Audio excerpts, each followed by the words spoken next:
তিনি একটি আদর্শ নিয়ে রাজনীতি করতেন। তার জীবনে চাওয়া পাওয়ার কিছু ছিল না। তার লক্ষ্য স্থির রেখেই একটি জাতির যাতে প্রতিটি ক্ষেত্রে তাদের একটি সক্রিয়তা, তাদের স্বাধীনতা, তাদের আত্মমর্যাদা তিনি প্রতিষ্ঠা করতে পারেন এবং এদেশের শোষিত, বঞ্চিত, দরিদ্র মানুষ, ভুকা নাঙ্গা মানুষ তাদের অন্ন, বস্ত্র, বাসস্থান, চিকিৎসা, শিক্ষার ব্যবস্থা যেন করতে পারেন, সেই লক্ষ্য নিয়েই তিনি সংগ্রাম করে গেছেন এবং তারই সংগ্রামের ফসল আমাদের স্বাধীনতা। একটি স্বাধীনতার পর একটা যুদ্ধবিধ্বস্ত বাংলাদেশ গড়ে তোলা, এটাই ছিল তার লক্ষ্য। যুদ্ধবিধ্বস্ত বাংলাদেশ গড়ে তোলার পাশাপাশি বাংলাদেশের মানুষের আর্থসামাজিক উন্নতির জন্য তিনি কর্মসূচি হাতে নেন। আমাদের দুর্ভাগ্য যে আমাদের মুক্তিযুদ্ধ চলাকালীন সময়ে যেমন যারা স্বাধীনতা বিরোধিতা করেছে, যারা ওই হানাদার বাহিনীর পদলেহন করেছে, তোষামদি খসামদি করেছে, যারা আমাদের মা বোনদের তুলে দিয়েছে হানাদার বাহিনীর হাতে, আলবদর, রাজাকার, আল-শামস বাহিনী গড়ে তুলেছে এবং এদেশের মুক্তিযুদ্ধে প্রতিবন্ধকতার সৃষ্টি করেছিল। স্বাধীনতার পর যদিও তাদের বিচার শুরু করেছিলেন তিনি, অনেকে কারাগারে ছিল, বন্দী ছিল, অনেকে এদেশ ছেড়ে চলে গিয়েছিল, তাদের নাগরিকত্ব বাতিল করা হয়েছিল, তাদের ষড়যন্ত্র কিন্তু থেমে থাকেনি। যে সকল আন্তর্জাতিক শক্তি আমাদের স্বাধীনতা বিশ্বাস করেনি, স্বাধীনতার সময় প্রতিবন্ধকতার সৃষ্টি করেছে এবং তাদের এই দোসররা, দেশীয় দোসর, হানাদার বাহিনীর দোসর, পাকিস্তানি হানাদার বাহিনীর যারা পদলেহনকারী দোসর, তাদের চক্রান্ত অব্যাহত ছিল। তবে দুর্ভাগ্য হলো এদেশে কিছু মানুষ তারা তখন এটা উপলব্ধি করতে পারেনি। একটা যুদ্ধবিধ্বস্ত দেশ গড়ে তোলার যে দায়িত্ব জাতিপিতা শুরু করেছিলেন এবং যা করে যাচ্ছিলেন তিনি অত্যন্ত কষ্টের সাথে, যেখানে একটা রিজার্ভ মানি ছিল না, কারেন্সি নোট ছিল না, যেখানে শুধু মানুষই পেয়েছিলেন আর জমি পেয়েছিলেন, আর কিছুই ছিল না। সে বিধ্বস্ত বাংলাদেশ যখন তিনি গড়ে তোলেন, তখনও কিছু লোক নানা ধরনের আলোচনা, সমালোচনা, নানা ধরনের বদনাম করা, নানা ধরনের অপপ্রচার চালাতে শুরু করেছিল। কিন্তু এত করেও কিন্তু বাংলাদেশের মন থেকে জাতিপিতাকে মুছে ফেলতে পারেনি। সে কথা আমরা প্রমাণ পাই খুনি ফারুক, যেই হত্যার সাথে জড়িত ছিল, যার ফাঁসিও হয়েছে, এবং খুনি রশিদ, যে সাজাপ্রাপ্ত আসামি। বিবিসিতে তারা যে ইন্টারভিউ দিয়েছিল ৭৫-এর পর, জাতিপিতাকে হত্যার পর, সেখানে সেই কথাটাই বলেছিল যে বঙ্গবন্ধু শেখ মুজিব এত বেশি জনপ্রিয় ছিল যে তারা শত চেষ্টা করেও মানুষের মন থেকে তাকে মুছতে পারেনি, তাই তারা তাকে হত্যা করেছিল। ৭৫-এর পর বাংলাদেশের মানুষের ভাগ্য নিয়েও ছিনিমিনি খেলা হয়েছে এবং তখন আমাদের যুবলীগের বহু নেতা, আওয়ামী লীগ, যুবলীগ সকলকেই তখন গ্রেপ্তার করা হয়, কারাবরণ করায় এবং অনেক নেতা নেতৃবৃন্দকে ধরে নিয়ে গিয়ে দিনের পর দিন তাদের উপর অত্যাচার করে। চট্টগ্রামে মৌলভী সৈয়দের কথা আমরা জানি, বগুড়ায় আমাদের পটল ভাই, খসরু, নারায়ণগঞ্জের মনীষ সহ এরকম আরো অনেক নাম হয়তো এখন অনেকের মনেই হারিয়ে গেছে, যাদেরকে নির্মমভাবে অত্যাচার করে দিনের পর দিন। আমাদের আওয়ামী লীগের বহু নেতারা দিনের পর দিন কারাগারে, তাদের উপর অকথ্য নির্যাতন চালানো হয়। ওই নির্যাতনের ফলে পরবর্তীতে অনেকে ধুকে ধুকে মারা যায়। আওয়ামী লীগের নাম নিশানা মুছে ফেলার চেষ্টা করা হয়,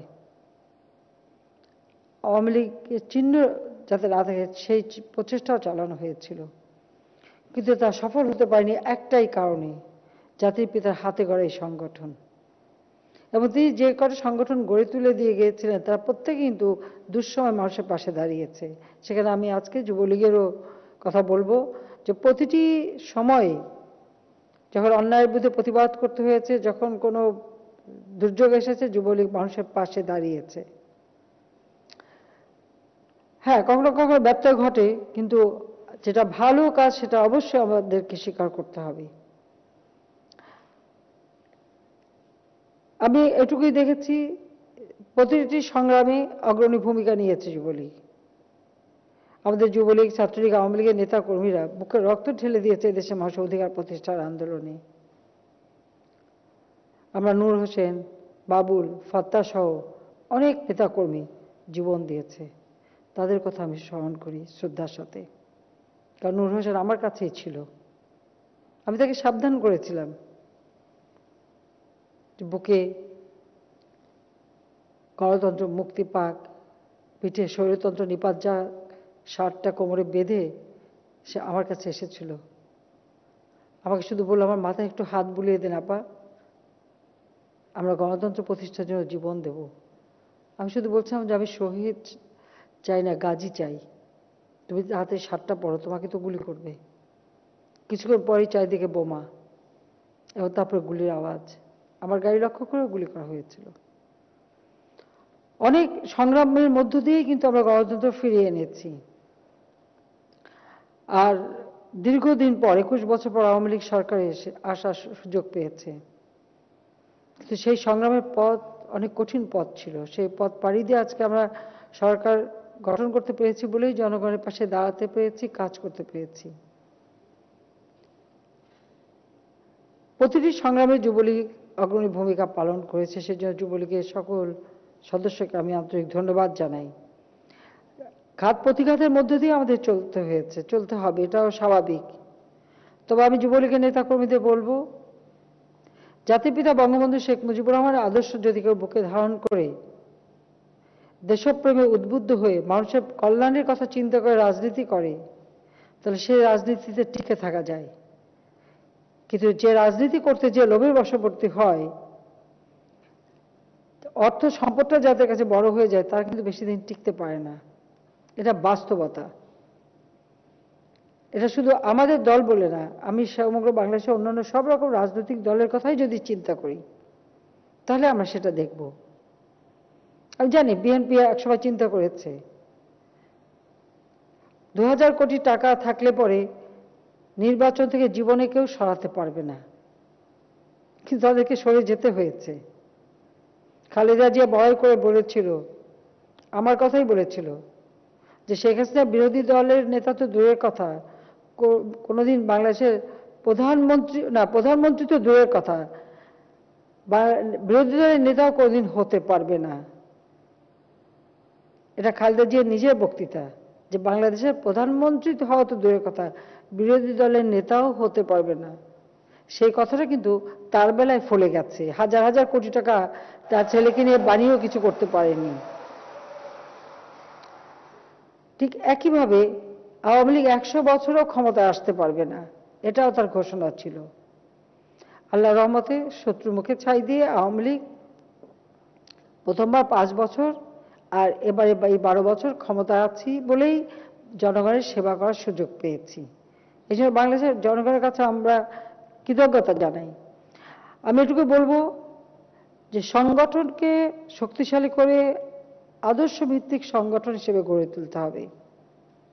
সবচেয়ে মনে রাখতে হবে যে আমরা রাজনীতি যদি আমাদের দেশের মানুষের জন্য হয়, কল্যাণের জন্য হয়, তো সেই রাজনীতিটাই হচ্ছে সঠিক রাজনীতি।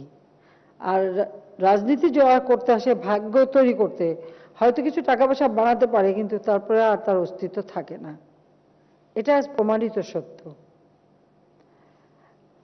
যারা 75 ক্ষমতা দখল করেছিল অবৈধভাবে, সংবিধান লঙ্ঘন করে, তারা ক্ষমতাকে ভোগের বস্তু হিসেবে নিয়েছিল। তাই আজকে জনগণের কাছে তাদের কোনো স্থান নেই এবং স্থান থাকে না, থাকবে না। কিন্তু বাংলাদেশ আওয়ামী লীগ এই উপমহাদেশে একটি সংগঠন, সব থেকে প্রাচীন সংগঠন হিসেবে কিন্তু টিকে আছে। যুবলীগকে আমি বলবো যে জাতির পিতার সে আদর্শ বুকে নিয়ে কিন্তু সংগঠন করতে হবে, তাহলেই এদেশের তরুণ সমাজের জন্য কাজ করা যাবে। কারণ আমরা আমাদের এবারের নির্বাচন, 18 নির্বাচনে যে ইস্তেহার দিয়েছি, সেখানে কিন্তু আমাদের একটা কথা বলা আছে, কারণ তারুণ্যই হচ্ছে সেই সময়, যে সময়টা হচ্ছে সব থেকে বেশি কাজ করা যায়। কাজের সময়। এই জন্যই আমরা কিন্তু আমাদের নির্বাচনী ইশতেহারে একথাও আমরা বলেছি যে তারুণ্যের শক্তি বাংলাদেশের সমৃদ্ধি। এই তারুণ্যের শক্তি বাংলাদেশের সমৃদ্ধি এটাই নিশ্চিত করে।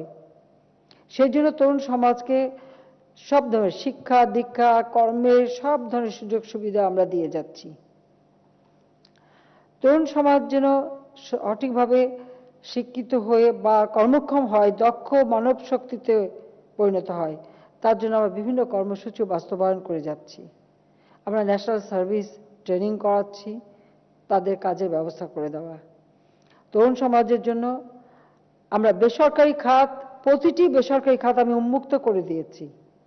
আজকে মোবাইল টেলিফোন থেকে শুরু করে টেলিভিশন, ব্যাংক বিমা, প্রতিটি প্রতিষ্ঠান, প্রতিটি ক্ষেত্র, প্রতিটি সেক্টর আমি বেসরকারি খাত উন্মুক্ত করে এই তারুণ্যের থেকেই যেন বিনিয়োগকারী সৃষ্টি হয়, তারুণ্যের থেকেও যেন তাদের জ্ঞান তাদের মেধা দিয়ে এই দেশ গড়ে তুলতে পারে এবং এই দেশকে ভবিষ্যতের জন্য এগিয়ে নিয়ে যেতে পারে। সেইভাবেই কিন্তু আমরা বিভিন্ন কর্ম পরিকল্পনা নিয়েছি এবং তা বাস্তবায়ন করে যাচ্ছি এবং আমরা ট্রেনিংয়ের ব্যবস্থা করেছি। তারুণ্যের এই শক্তিটা দিয়েই এই দেশকে এগিয়ে নিয়ে যেতে হবে, এটাই হচ্ছে বাস্তবতা। সেই ক্ষেত্রে আমি যুবলীগকে এইটুকু বলবো যে এদেশের মানুষের জন্য কাজ করতে গেলে শুধু বক্তৃতার স্লোগান দেওয়া না, সাথে সাথে মানুষের পাশে দাঁড়িয়ে সেখানে কাজ করতে হবে।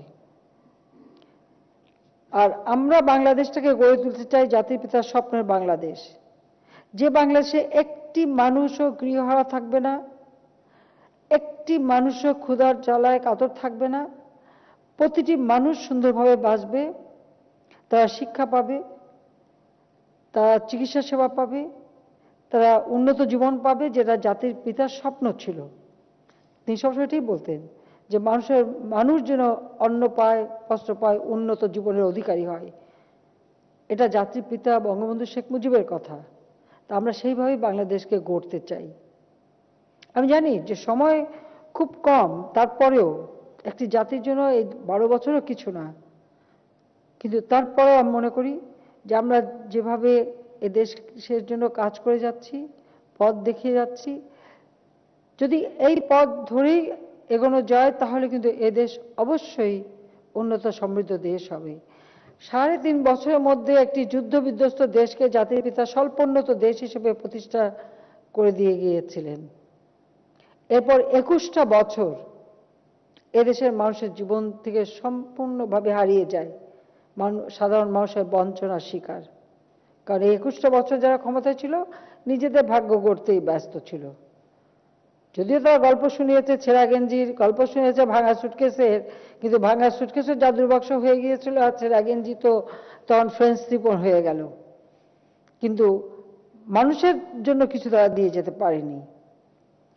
আমি জিয়াউর রহমানের কথা বলি, এরশাদের কথা বলি, খালেদা জিয়ার কথা বলি, যারাই ক্ষমতা এসেছে তারা নিজেদের ভাগ্য নিয়েই ব্যস্ত ছিল, নিজেরা অর্থ সম্পদ নিয়েই ব্যস্ত, মানুষের জন্য করে নাই। মানুষের জন্য করলে যে করা যায় সেটা আওয়ামী লীগ প্রমাণ করেছে।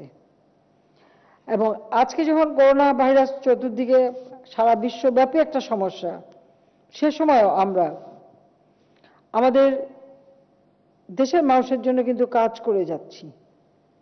দুর্যোগ আসে, দুর্যোগ আসবে, কিন্তু সেই দুর্যোগের সময় আমাদেরকে শক্ত থাকতে হবে, মানুষের পাশে থাকতে হবে, পরিকল্পিতভাবে পদক্ষেপ নিতে হবে, কাজ করতে হবে, তবেই যে কোনো দুর্যোগ মোকাবেলা করা যাবে এবং ঐক্যবদ্ধ থাকতে হবে। তা আমি ধন্যবাদ জানাই আমার দেশের মানুষকে, তারা সত্যি সেইভাবে ঐক্যবদ্ধ থেকেছে। আজকে আমি যুবলীগকে ধন্যবাদ জানাচ্ছি যে তারা এই করোনাকালীন সময়ে, আমি দেখেছি যখনই আমরা আহ্বান করেছি, আমাদের সংগঠন আওয়ামী লীগ, ছাত্রলীগ, স্বেচ্ছাসেবক লীগ, যুবলীগ সবাই করেছে, এটা ঠিক। তো আজকে যেহেতু যুবলীগের সম্মেলন, আমি এখানে বলবো যে আমরা দেখেছি করোনার সময় কেউ অসুস্থ হলে, নিজের বাবা মা অসুস্থ হলে সন্তানও তার পাশে দাঁড়ায়নি, কিন্তু আমাদের যুবলীগের কর্মীরা তার পাশে গেছে, হাসপাতালে নিয়ে যাওয়া চিকিৎসা সেবার ব্যবস্থা তারা করেছে। মৃতদের দাফন এবং সৎকারের ব্যবস্থা করেছে, ঘরে ঘরে খাদ্য সামগ্রী এবং ত্রাণ পৌঁছে দিয়েছে। ধান কাটায় যখন আমি প্রথম ছাত্রলীগেই আহ্বান করলাম, কিন্তু ছাত্রলীগের সাথে সাথে পাশাপাশি যুবলীগ, স্বেচ্ছাসেবক সবাই চলে গেছে এবং যুবলীগও পাশে থেকে ধান কাটা, বৃক্ষরোপণ করার কথা বলেছি যে মুজিব বর্ষে আমরা অন্য অনুষ্ঠান করতে পারলাম না, আমরা বৃক্ষরোপণ করব। তারা বৃক্ষরোপণও করেছে। এই শীতে কম্বল বিতরণ এবং কাপড় চোপড় বিতরণ করা, অনেক মধ্যবিত্ত শ্রেণী যারা হাত পেতে কিছু নিতে পারে না, তাদের ঘরে খাবার পৌঁছে দেওয়ার মতো সে দায়িত্ব পালন করেছে। অ্যাম্বুলেন্সে রোগীদের নিয়ে আসার ব্যবস্থা করেছে। কৃষক সবজি উৎপাদন করে বসে আছে, কারণ তখন যোগাযোগ ব্যবস্থা সম্পূর্ণ বন্ধ, বিক্রি করতে পারে না। যুবলীগের ছেলেরা সেই ব্যবস্থাও নিয়েছে, আমাদের সব সংগঠনই নিয়েছে, অন্যান্য প্রতিষ্ঠানও নিয়েছে, তারপর যুবলীগও সেই ব্যবস্থা নিয়েছে যেন কৃষক তার সবজি উৎপাদিত পণ্য বাজারজাত করতে পারে, সেটা তারা ব্যবস্থা করেছে। আমাদের ঘূর্ণিঝড় আমফানের সময় যুবলীগ মানুষের পাশে দাঁড়িয়েছে, ত্রাণ বিতরণ বা এখান থেকে মানুষকে উদ্ধার করা সেই কাজ করেছে। বন্যা এবারে খুব অস্বাভাবিকভাবে পরপর কয়েকবার বন্যা হলো আমাদের, যেটা আমাদের ফসল উৎপাদনেও ক্ষতিগ্রস্ত করেছে, কিন্তু সেই বন্যার সময় মানুষের পাশে এই যুবলীগ দাঁড়িয়েছে। কাজে আমি সেজন্য যুবলীগকে আন্তরিক অভিনন্দন জানাই, ধন্যবাদ জানাই যে তারা মানবতার জন্য এই কাজগুলি যে করেছে, এটাই হচ্ছে সব থেকে বড়। কারণ এই মানুষের পাশে দাঁড়ানো, মানুষকে সাহায্য করা, এটা সব থেকে বেশি প্রয়োজন। আমরা যুব সমাজ বা তরুণদের জন্য কাজের জন্য যেমন ডিজিটাল বাংলাদেশ গড়ে তুলব ঘোষণা দেওয়ার সাথে সাথে শুধু ঘোষণাই না, সেখানে যুব সমাজ যাতে সব থেকে বেশি ট্রেনিং পায় এবং কাজ করতে পারে সেই ব্যবস্থাও আমরা করে দিয়েছি। স্টার্ট আপ প্রোগ্রাম আমরা নিয়েছি এবং সেখানে আমরা একটা থোক বরাদ্দ রেখেছি যে যারাই এই ডিজিটাল ডিভাইস ব্যবহার করা বা এখানে এই ক্ষেত্রে ব্যবসা করতে চায় বা তারা বিনিয়োগ করতে চায়, সেই তরুণ সমাজে এগিয়ে আসবে, বিনিয়োগ করবে, সেই বিনিয়োগের ব্যবস্থাটা কিন্তু করা আছে। কেউ কাজ করতে চাইলে কিন্তু কাজ করে খেতে পারে, সেই সুযোগটা আমরা সৃষ্টি করে দিয়েছি। আমরা কর্মসংস্থান ব্যাংক করেছি, বিনা জামানতে সেখান থেকে ঋণ পাওয়া যায়। কৃষি কাজকে আমরা সব থেকে গুরুত্ব দিচ্ছি, খাদ্য উৎপাদনকে সব থেকে গুরুত্ব দিচ্ছি, কারণ এই করোনা ভাইরাস যখন দেখা গেছে তখন সব থেকে আমার চিন্তা হয়ে গেল যে আমরা জানি যে সারা বিশ্ব স্থবির, মহা দুর্যোগ, কিন্তু আমাদের দেশে যেন মানুষের খাদ্যে কষ্ট না হয়, তাই আমার আহ্বান ছিল যে 1 ইঞ্চি জমি যেন অনাবাদি না থাকে, যে যা পারবে উৎপাদন করবে, নিজের খাবারের ব্যবস্থাটা যেন নিজেরা আমরা করতে পারি, কারো কাছে যা আমাদেরকে হাত পাততে না হয়। তো সেই ক্ষেত্রেও অনেক কাজ সেখানে করা যেতে পারে। কৃষি উৎপাদন, কৃষি পণ্য প্রক্রিয়াজাত করা, সেগুলিও বিরাট সুযোগ আমরা সৃষ্টি করে দিয়েছি। যে সমস্ত তরুণ বিদেশে যাবে কর্মসংস্থানের জন্য, বাড়ি ঘর বিক্রি করে যেত, আজকে আমরা সেখানে প্রবাসী কল্যাণ ব্যাংক আমি তৈরি করে দিয়েছি, যে ব্যাংকের থেকে ঋণ নিয়ে বিদেশে যেতে পারবে।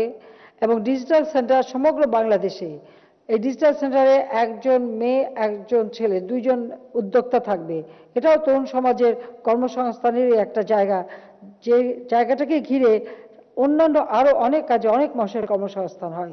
কারণ প্রতিটি পদক্ষেপের সাথে আমি লক্ষ্য করেছি যে আমাদের দেশের মানুষের জন্য কর্মসংস্থান বৃদ্ধি পায়, সেই ব্যবস্থা করা।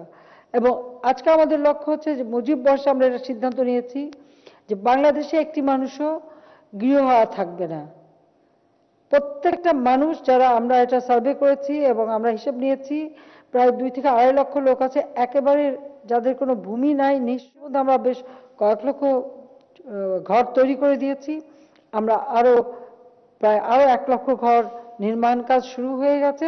যুবলীগকে ধন্যবাদ জানাই যে তারাও সিদ্ধান্ত নিয়েছে অন্তত এক এক এলাকায় একটা করে ঘর করে দেবে। অবশ্যই এ ব্যাপারে আবার সব রকম সহযোগিতা যুবলীগ পাবে, সেটুকু আমি বলতে পারি। কাজে এটাও একটা বড় উদ্যোগ আমি মনে করি। কারণ বেশি কিছু লাগে না, যার যার নিজের বাড়ি, নিজের গ্রাম, সেই গ্রামে কোন মানুষটা সবচেয়ে দরিদ্র তাকে খুঁজে বের করলে বা তাকে একটা ঘর করে দেওয়া, এটা খুব কঠিন কাজ না। তাহলে এদেশে একটা মানুষ আর গৃহহারা থাকবে না। সেইভাবে উদ্যোগ নিলেই কিন্তু কাজ হয়ে যায়। সবাই মিলেমিশে করলে কোনো সমস্যা থাকে না। আমরা ডিজিটাল বাংলাদেশ গড়ে তুলেছি, ডিজিটাল ডিভাইস, আমরা হাইটেক পার্ক থেকে শুরু করে বিভিন্ন পার্ক করে দিচ্ছি, যেখানে বিনিয়োগ করার কাজ করার সুযোগ আছে এবং আমাদের রপ্তানি ক্ষেত্রে এটা একটা বিরাট অবদান রাখবে। সেই সাথে সাথে 100টা অর্থনৈতিক অঞ্চল করে তুলছি। এই অর্থনৈতিক অঞ্চলে যেমন বিনিয়োগ হবে, আবার এখানে কর্মসংস্থান হবে, সেই ব্যবস্থাটাও আমরা করে যাচ্ছি। বাংলাদেশটাকে কিভাবে আমরা জাতিপিতার স্বপ্নের বাংলাদেশ করব, তার জন্য এবারে যেমন 2009 সরকার গঠন করার পরই আমরা প্রেক্ষিত পরিকল্পনা 2010 থেকে 2020 আমরা করে তা আমরা এবং তারই আলোকে পঞ্চবার্ষিকী পরিকল্পনার মাধ্যমে আমরা তা বাস্তবায়ন করেছি। 2021 থেকে 2041 এই সময়ের বাংলাদেশ কেমন হবে তারও একটা পরিকল্পনা আমরা করে দিয়েছি। সেই প্রেক্ষিত পরিকল্পনার আলোকেই আমরা 8ম পঞ্চবার্ষিকী পরিকল্পনা হাতে নিয়েছি এবং এই 41 সাল পর্যন্ত 5 বছর মেয়াদী বিভিন্ন পরিকল্পনা হবে এবং সেই সাথে বাংলাদেশ এগিয়ে যাবে। এখানে আমি থেমে থাকিনি।